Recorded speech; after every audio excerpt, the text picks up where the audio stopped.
was thinking about that. Let's just take a moment to arrive. Actually, take a minute, shall we do? Mm-hmm. Yes.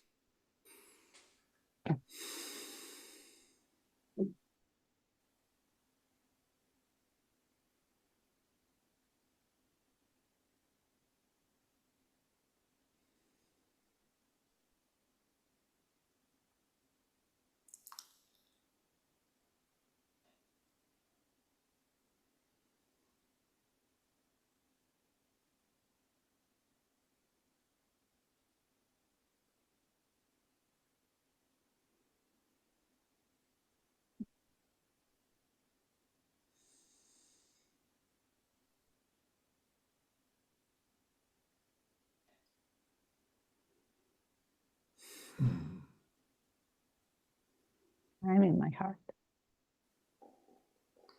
Yeah. I was noticing a feeling of the connection, Mm-hmm. that sort of back and flow, almost the infinity sign, the Mm-hmm. in breath and the out breath, the in breath and the out breath. Yeah. Yeah. Mm. I was, I can't remember if I've mentioned that I did a 4-day retreat with Nick Askew. Mm-hmm. I I didn't, don't. I didn't I tell you. don't. Okay. Or maybe no. It doesn't sound in the name. Okay. So that was not that long ago, but 5 or 6 weeks maybe. And one of the things, it's a weird retreat to explain to someone Mm-hmm. before you go. And what we all agreed at the end of it was, because there was 10 of us plus Nick, it's going to be even harder to explain when we get back.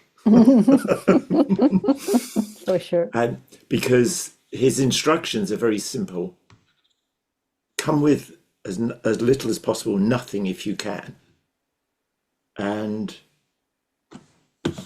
see what happens. Mm-hmm. I love that. Yeah, Ah, I thought that's you in. would, right? Yeah, that's in the in. Wow, I love that. Yes. Oh, Right? wow. Yes, it And resonated. Wow. so one of the things that Nick does is, well, there's a number of little things that he does that make up his image, if you like. Everything's in black and white. Mm-hmm. So all of the videos that he takes and pictures he takes are black and white. And even Uh-huh. when he's being interviewed, he's in black and white. Ah, He has a, wow. he has a white background. He's taken all the color because color is a distraction. Mm-hmm. And so all of his portraits and his videos are done like that, with the light coming in from this side. So lighter, slightly darker.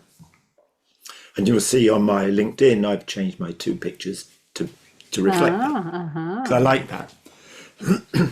And then he has people sitting in a chair, and he has a camera next to him.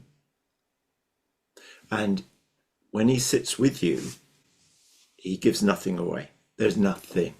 So as he says, there's nothing to do and no one to do it. Mm-hmm. And so when you arrive in the chair, he invites you to close your eyes so that you go in. And usually what happens, from what different people have said, is as they're walking up, they think they know what they're going to say. Mm-hmm. But in that stillness, in that silence, and the fact they've gone inside, they notice what's really arising, and they end up sharing that. And most of us, I suppose most of us, every day at least once went and sat in the chair. There was Mm-hmm. lots of times to do it. There was never an order. There was never a insistence. But on the first day, and this is why what came up to me when I was in that arriving moment, I kept thinking, oh, I'll say this, I'll say that, as in, this will look good, this will be good for me, this is my ego and all that, and how wise I am and all of that rubbish. And then he said, if you were to, not to me, but to all of us, oh, by the way, whenever anything is being recorded, it's being shown on a big screen in front of everyone. So we Wow. get to notice the other person and see them. So whenever we're there, we all felt very seen. Because it's not something I can't say to you, I'm going to make you feel seen. Yeah. Only you can say, Yeah. actually, I felt seen. I Yes. felt heard today. And he then, and I was struggling, what am I going to say? What am I going to say? And then he said, you don't need to worry about what you're going to say. Just come and sit. Close your eyes. When I invite you to open them, we'll just be here together. And that's it. And if we sat like that for the rest of the day, that would be fine. I thought, I can do that. And so that's what we did. And I opened my eyes and we just had this moment together, which was probably about 5 or 6 minutes. Nothing being said, just connecting deeply. And then in that stillness, or from that stillness, I got spoken and words came that I hadn't thought about. They arose from somewhere deep. Excuse me. And quite something. And different people shared different stories, different thoughts, different things that were coming up for them. And all of it is fine. Occasionally, you said you get someone who wants to say something. They want to speak to you or at you or to get something. But in the main, people have settled and stilled enough for what needs to arise to arise. And I'm wondering whether we could play with that a little, as in for just, I don't know, however long it takes, just to sit here. And if at any time you feel in that from that stillness something arises that needs to be said, then say so. But I will be here with you in the way that I am. Just see what. I love it. I love it. Hang on. You want to Sorry drink about some water? No. No, I'm fine. I haven't got any water actually, but okay. So what? Let's just, in doing so, start off with your eyes closed, and then 20, 30 seconds, open them, and I'll be here, and we'll just sit here like this and see what happens. Yes, All right. I'm in my heart already. Yes. Okay.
I love the giving and receiving. The breathing out and breathing in. Yours and mine. And how it's a beautiful dance, no? This up and down of our chests. Sometimes it synchronizes. And it feels the energy that goes in and out.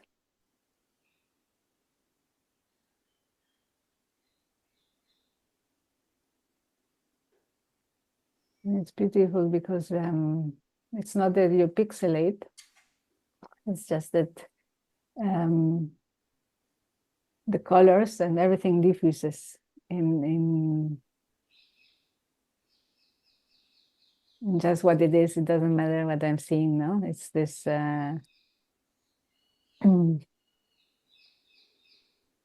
it's just this in and out, this energy, and that's it.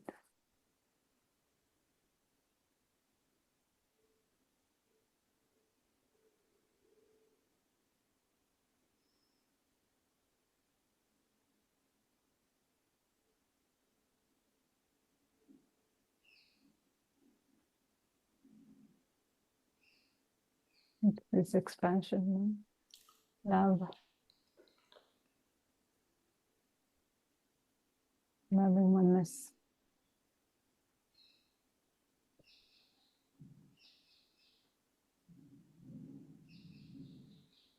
Expansion and union. Duality, not anymore.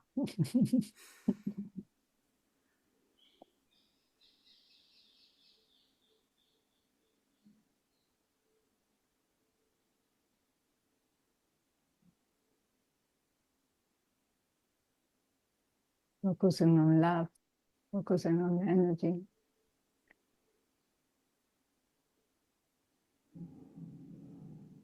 Because nothing else matters, so.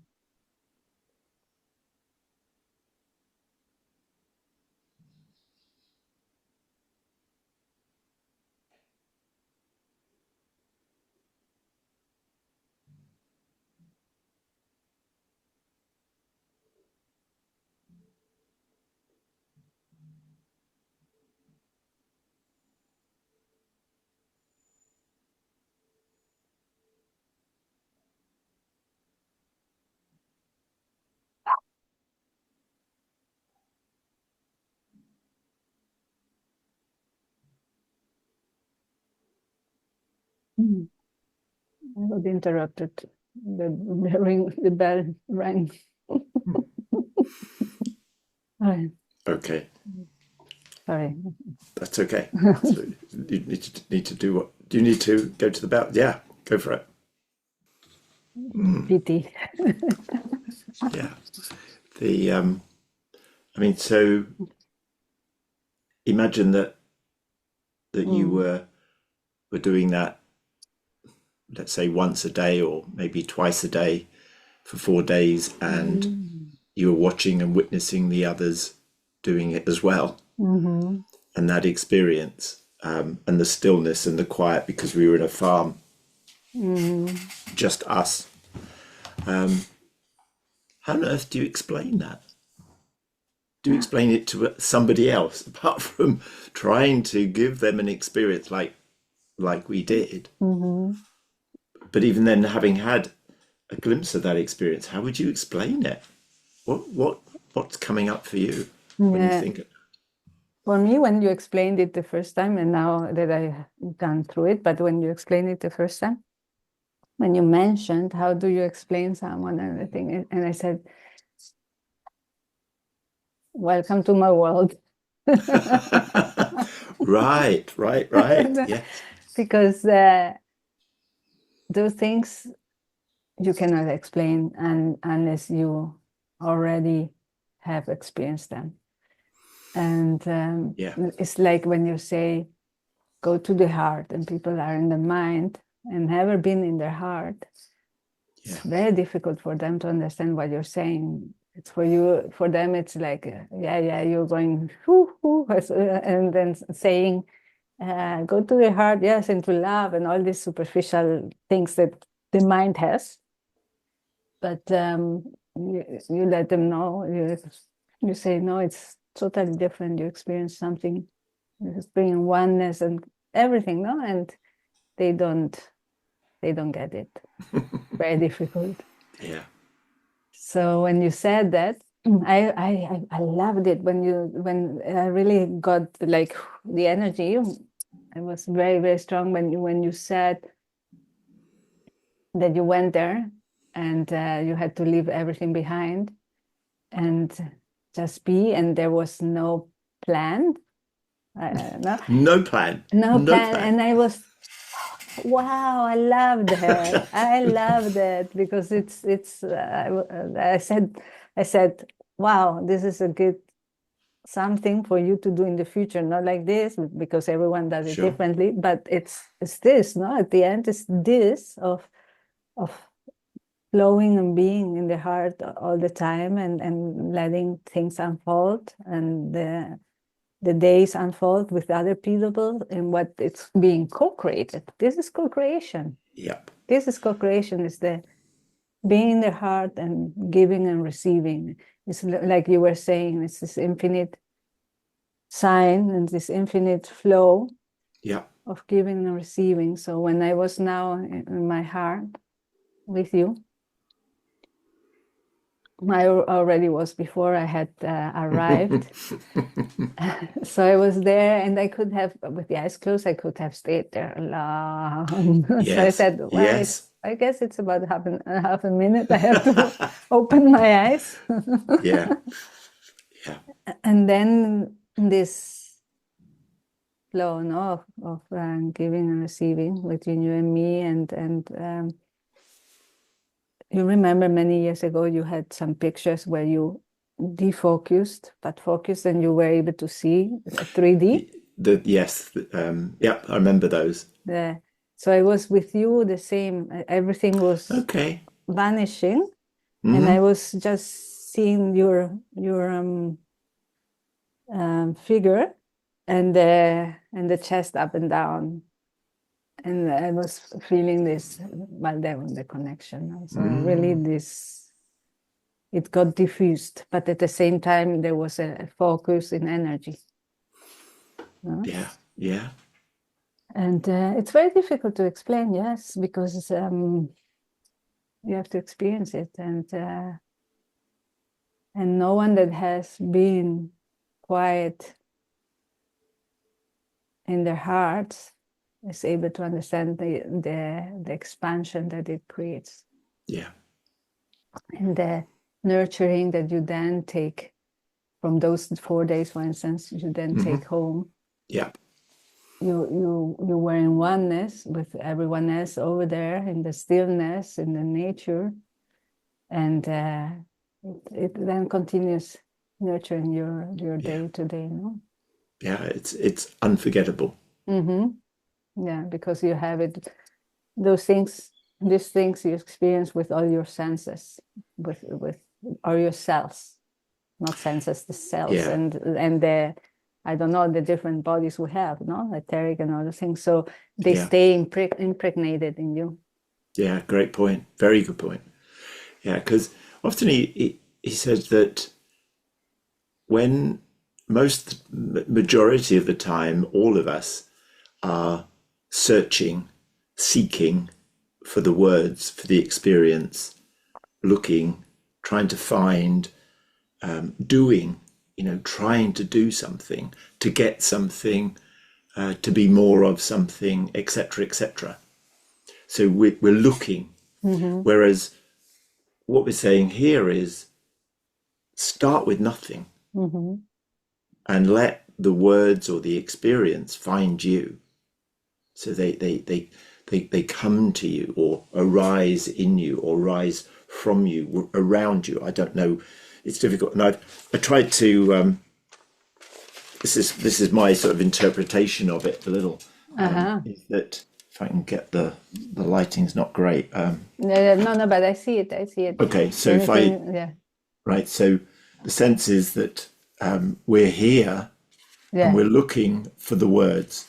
Mm-hmm. The words here. Yes, it can. So this is the doing. This is the head work. We're constantly in that position, trying to find. But what we're talking about, I think, is this, which is where we're sitting here in this still point, this presence, whatever, and the words and experiences are coming down to find you. Yes. And while still here is being, it's still an element of doing. Yes. Whereas when you sit here, it's just be, be, or as I've said, be, apostrophe ing. Yeah. And these words and the experience finds us. And that's why I'm glad you recorded this, actually, because you'll be able to hear what you've said. And probably you'll go, ooh, I don't remember saying that, because you were speaking from a different place. Yeah. And what I said on that first day, I don't recall what I said, apart from when he asked me a question and I answered. So I'm waiting for the recording to come back. But there's also a guy called Mark McCartney, who I've been talking to over the last 2 or 3 months. And he runs how do I call it? A quiet, I can't remember what he calls it, quiet. I think it's quiet. So when you arrive into the group, there's only 8 or 10 people maximum. Nobody's saying anything. And he doesn't say anything. And you already know that those first 15 minutes are going to be completely still, quiet, nothing. And then he invites us to share what came up for us during that time. And then depending on the subject, last one I went to, the subject was anger. We do 10-minute quiet, no speaking. On the first question was, what does anger mean to you? And then when you finish the 10 minutes, he records the time. He invites anyone to share what came up. But you don't have to speak. In fact, you could sit there for the whole of the hour and a quarter and not say anything. And then he does a second 10 minutes. And the question this time was, when was the last time you felt angry and what happened? And so you do that and that's it. And that's pretty much the time together. But for some people, it's very strange. Yes, difficult for people. You know, you can see people arriving and they know what's coming and they're sitting in this 15 minutes, but you sense that they're, what's going to happen? I'm waiting for something to happen, because we spend our life trying to do something, trying to get somewhere. And as Nick said, imagine if it was very, very simple. Just sit with nothing and see what happens. Yes. And I think it's just beautiful. It's very beautiful. It's another way, another experience that also is very difficult to explain, is the fact that purpose or creation, I would say creation for me, purpose is being who you are and creating what you love, no? So creation comes to you and you are not the one searching for it. Yeah. Outside in the world of marketing, we have the search your why, search your purpose, no, and all those things, and it will never happen. Yeah. To search for something, what you are going to do is to create it with your mind, thinking that that's your purpose. Yeah. But agreed. But creation, uniqueness comes through the being. It comes to you. Yeah. It's not you searching for it. Yeah. And in fact, if you bear me a second, let me just I'll share some. Can you give me permission to share a screen? Yeah. Let me just find it.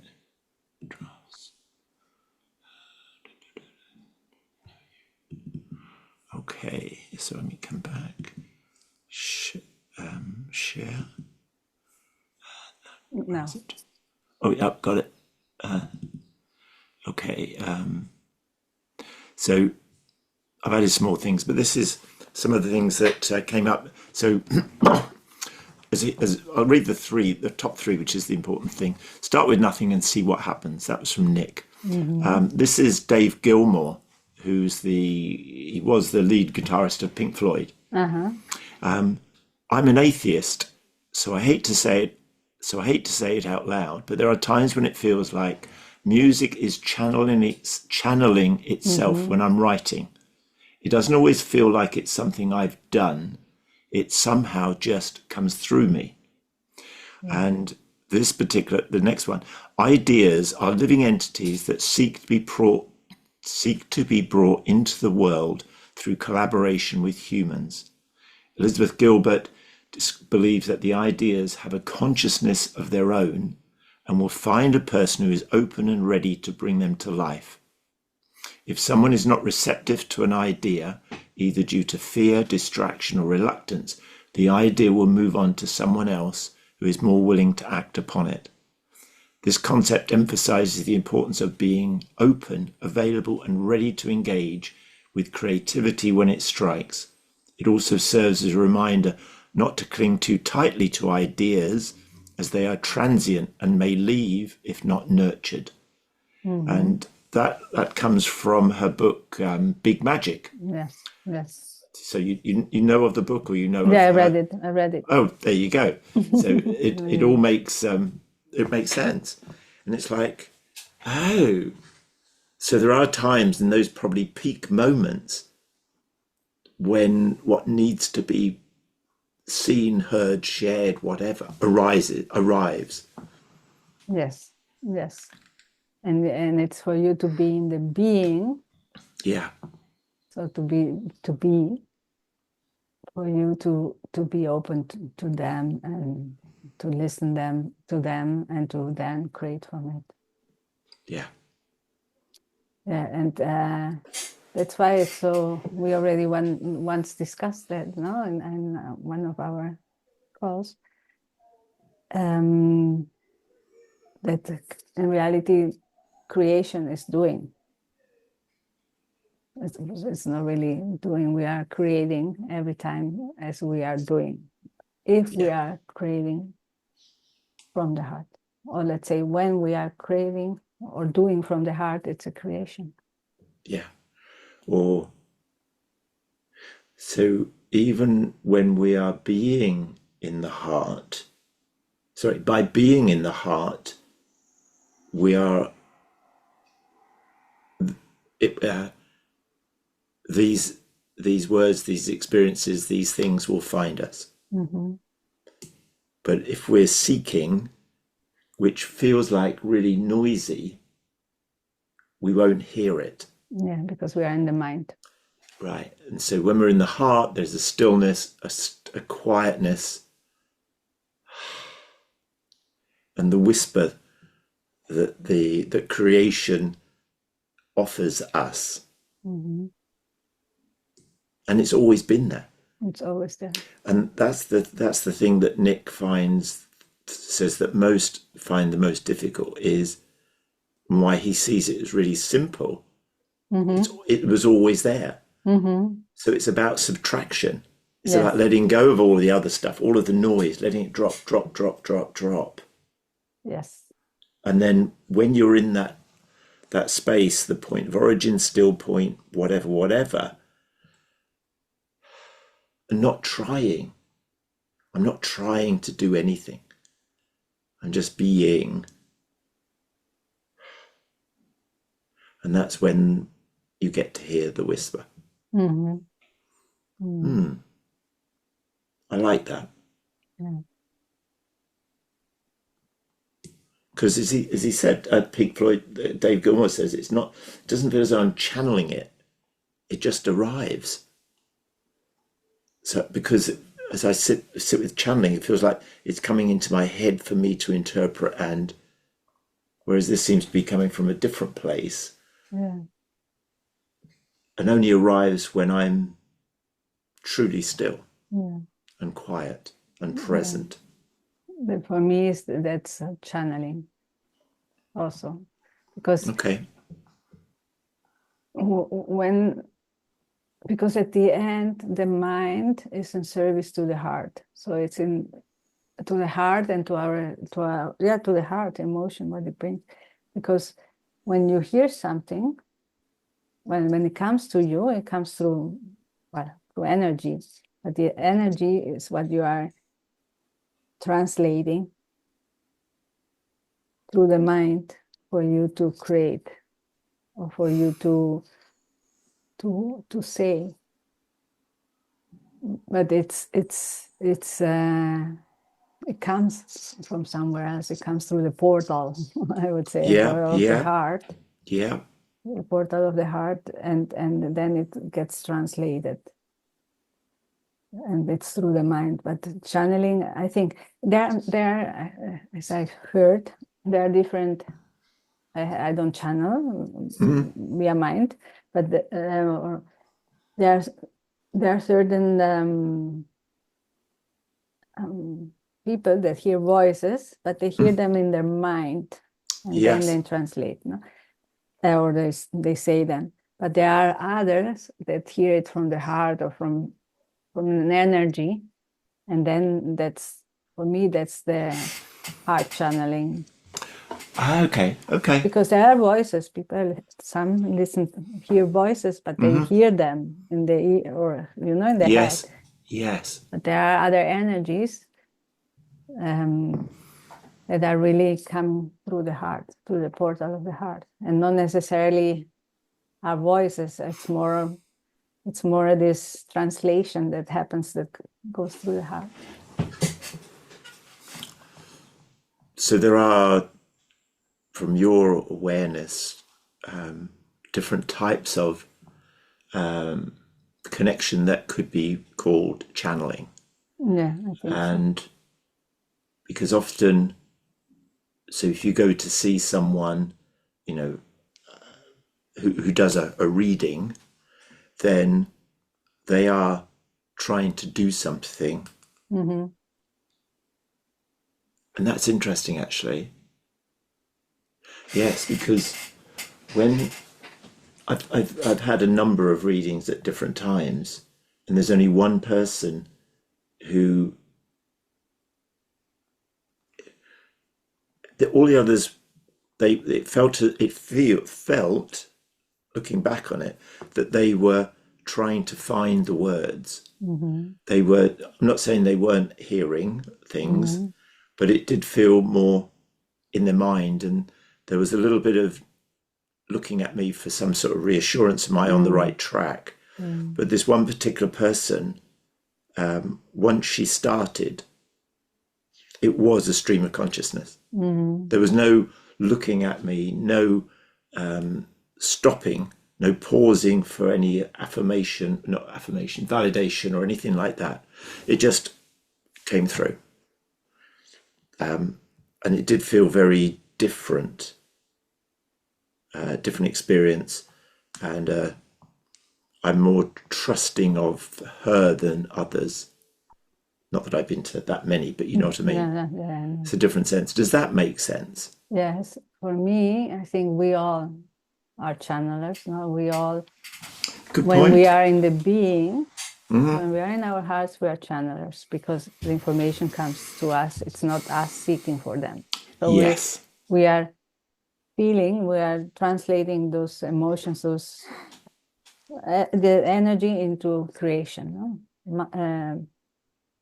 Creation, music, or whatever, or painting, or words. No. But I know, I feel that there are many people searching go to readings and to get the wisdom that they can have themselves when they are in stillness, when they are being. And you have to be careful to whom you go, because Yes. who's talking to these people? So really, if it really is an energy that comes from their heart through love, or is it an energy that goes into the mind that not necessarily is love? Yes. Good point. Yeah. So it's really to be careful of what you are not listening to, because you can listen, but what you're taking in, because not necessarily it's what it is for you. Yeah. When you listen to someone reading you or so, because I always ask, from where do they get the info? No, if it's from their mind, I don't trust. If it's from their heart, it's from the heart. Yeah. But And we know it, and you know it, don't and you? you know it, and we can get that information also if we are in our being. If we are maybe, yes, I don't know how to see my future, not through the heart or all these things. I don't know, but as I know, what I know is that it's for us to live in the moment and from there to choose. So I really don't have to know what's my future. Yeah. And if I listen more to my heart and I'm more in my being, I will be guided through my heart, through the energies where I have to go. And maybe I will have a glimpse of my future, yes, but it's through me, through the portal of my heart, through the energies, and then not trusting in someone else and something that I can also have it. And it's not that I haven't done it. I've been in readings many times before. Mm-hmm. But now I see, no, and I feel, and I know I can do it, you can do it, everyone can, in the being, listen to our heart, to our inner guidance, to our energies, and be and choose from that. Yeah.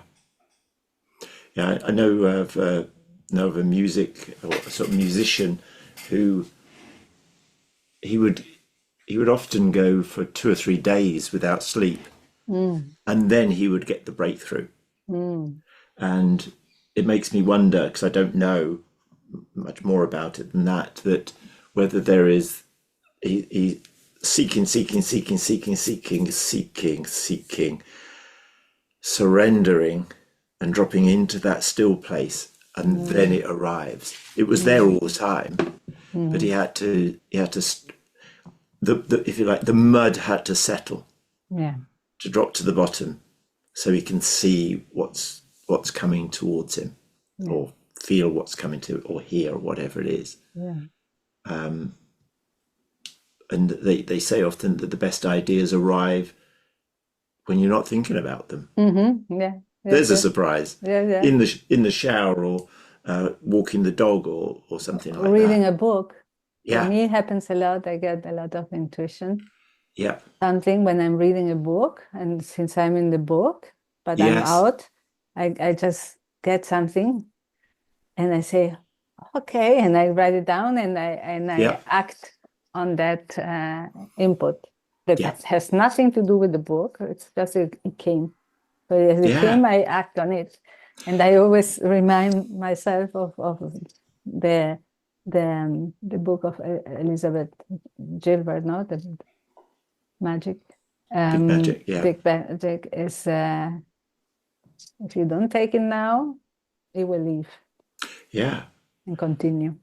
Yeah, because she talks about the book that was her book that she found, and it wasn't her book, because she lost a lot of time. Something came to me the other day, and I've often talked about, if you like, my reason for being here and doing the work I do is that ultimately in the world there is more harmonious relationships. And then literally a couple of days ago, I thought, actually, that's still true, but what I'm seeking to do is no, am I seeking to do this?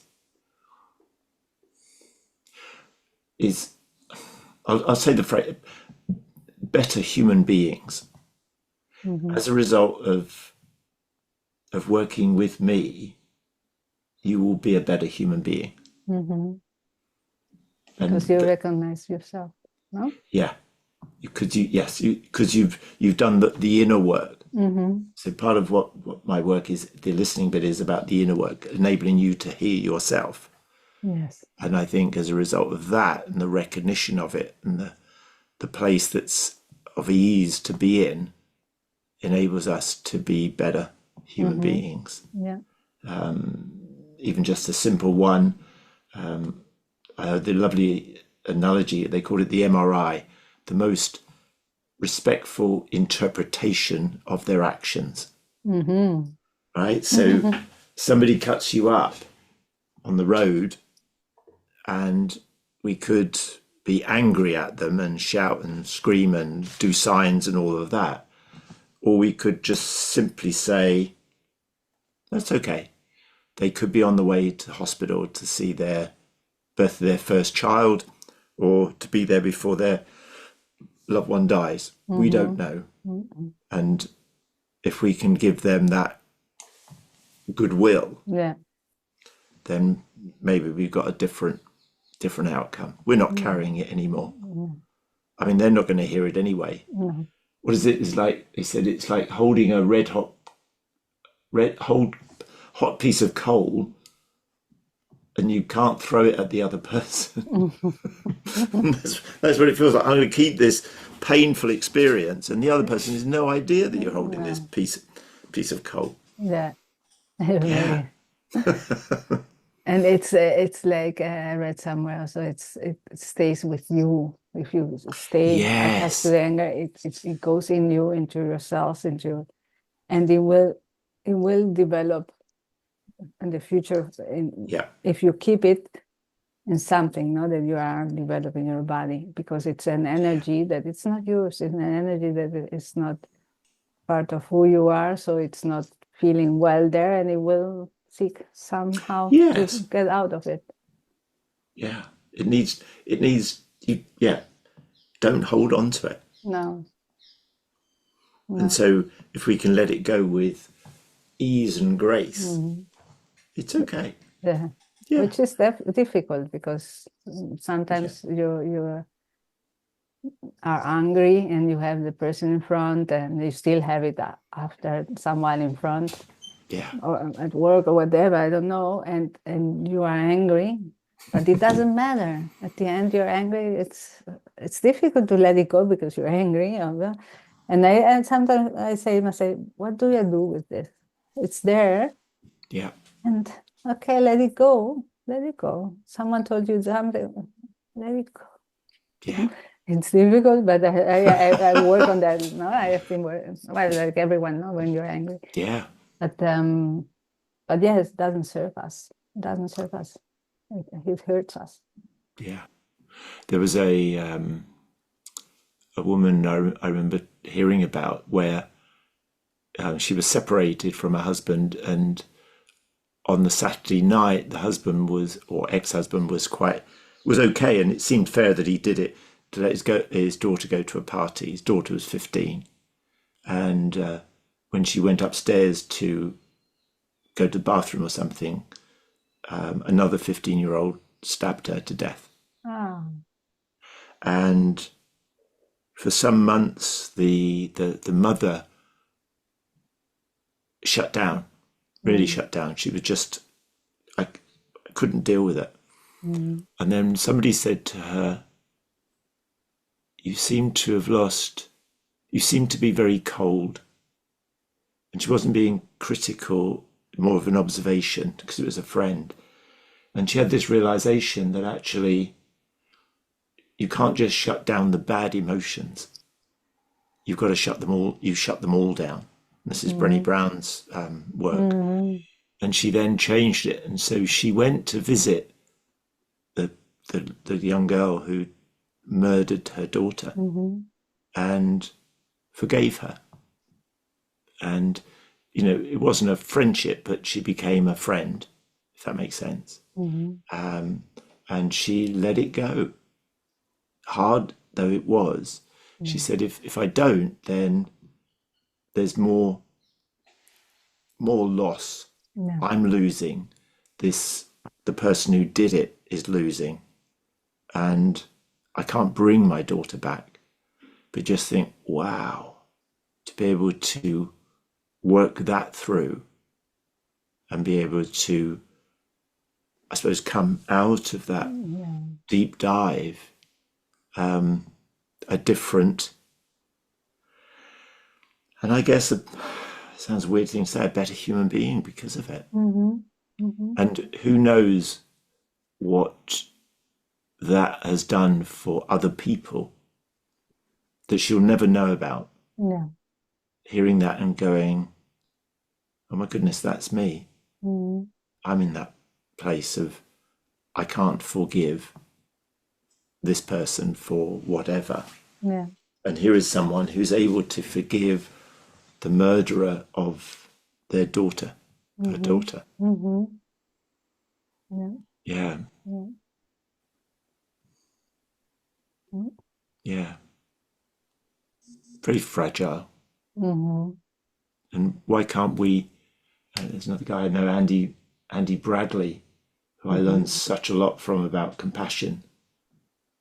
And whenever he goes on the train and he gets off the train, he makes the point of getting the carriage further from the exit so that he can, as he's walking down the platform, he's blessing all the people ahead of him. Ah, beautiful. And what I've done as a practice in my mind, I do it in my mind obviously, is if I notice I've judged someone, they're too this, too that, whatever, then that's a trigger for me to literally look at everyone and bless them in my mind. Bless you. I do that too. Bless you. Yeah.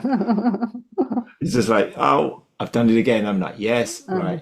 This is what you need to do. And it's lovely. And I think that when we do that, it changes the energy in the room or in the train carriage or wherever. And going back to what I was saying about Nick and where we put everyone on the television, one after another, all you're left with is a word which is beautiful. It doesn't matter whether it's male, female, black, white, features, not features, deformities, not deformities, the whole piece. You just look at everyone and just say, beautiful, beautiful, beautiful. And because we don't look out, so I can look outside some plants on the window box and also the trees. I don't go, oh, a bit of an ugly tree out there. If only it was a little less this or a bit more there. It's a bit diff. We look at it as a beautiful tree or it's a beautiful plant. And you can see, I can see some of them. They're summer plants, so they're starting to have their end days. But even in their dying, there's a beauty in that. There's a beauty. Yeah, I hadn't noticed that, but I don't know, because I'm not a gardening person. I've got one, two, three little flowers that are still left, red ones, and the rest are all very dark red, maroon now, and they're drooping, and they're dying, but they're still standing up because the stem is still alive, but the plant, the flower has died, and so even and as it dies, the leaves will drop, and they'll go back into the earth to replenish. Yeah, and there's something lovely about that. And there was a book a while back called Mutant Message Down Under. I don't remember do you know and there's a lady from the US who went to Australia and spent some time with the Aborigines in the outback. It wasn't intended that's what she was going to do, but she was drawn to it. And when some of them, when they are ill and when they're going to die, they literally just lie down and die.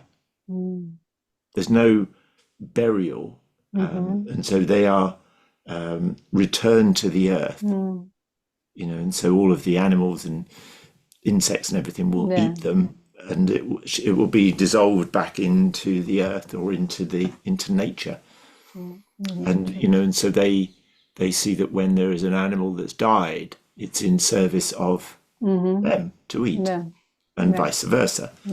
And you think, oh, I don't like the idea of me dying and then animals eating me, but that's what's going to happen in one way or other. Yes, and it's the ego thinking like that. Not the end. Yes. We are thinking we're going to be there, and we are not there. Yes, our body is there. The body, but it's to serve, no? Yeah, and we've already gone. Yeah. The I that we are, or the soul, the whatever it is, already gone. And wherever it goes to. Wherever it goes to. Well, lovely, Colin. Thank you. Thank you. Oh, thank you. Thank you. It was so beautiful and expansive and nurturing, which has to be experienced. Yeah, you're right. These things, until you go and, if you like, metaphorically sit in the chair, you can't explain it. No. But when you have, and it was from your perspective, and it's the first time I've done it over Zoom. I did it here when I came back with Molly. What was what's your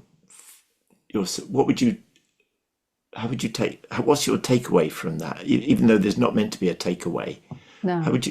What's your sense of it? For me, since with you I'm already in the heart, so there was no big difference, but I think it's a very good exercise. Actually, in our case also, but it didn't matter to me, but there are listeners afterwards. But so people can, I think, in your case, if you do it, people could think of what are going to think the people and all the things, no? Like in your case, the TV,